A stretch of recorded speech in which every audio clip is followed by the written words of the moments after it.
Hi, today we're going to assemble a Biro meat cuber tenderizer. First thing you want to make sure of is that you have your equipment disconnected from the power anytime that you're taking it apart, putting it together so that you're not injured. These are your cutters, your combs, and the cradle. The cutters have different size ends on them on the Biro cuber, and you can see those there. And the cradle has different size holes, so you can see that they only fit one way. So you want to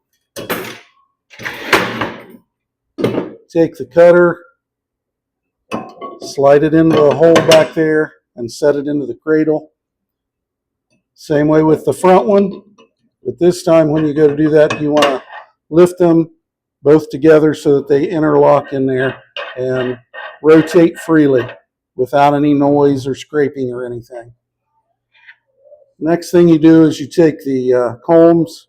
You can see that one end is longer than the other, and so you can see the thicker end on the cradle here. That's where the long end goes on it. You just take them back to that right there and set them right down in there, and you want to make sure that they're not rubbing on those cutters. Same way on the front. You want to look at those and see that they're not rubbing at any time. They'll start to wear where they rub on there, and it'll start to shred metal. So it's important for you when you're cleaning these to be very careful with them, because they will bend easily and they will start to shred metal once they're bent. And these are expensive, so you want to take good care of these. Once you have the cradle assembled, then you can take the end that's got the ends of the cutter sticking out. They go right on these spindles here. And you can see the end of the cradle.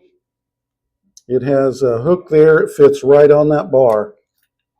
So you set it down there and slide that end in first, lining up the cutters so that they fit onto those spindles. Then there's a latch right here that you latch down. That locks that cutting system into place so that it can't move. The last step is taking the lid and mounting it on here. You mount the right hand side on first because it's spring loaded. Put the left side in, and then it goes down. It will not operate without this top on it.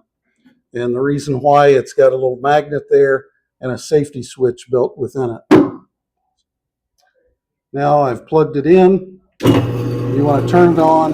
It should run smoothly and not have any noises of metal touching metal.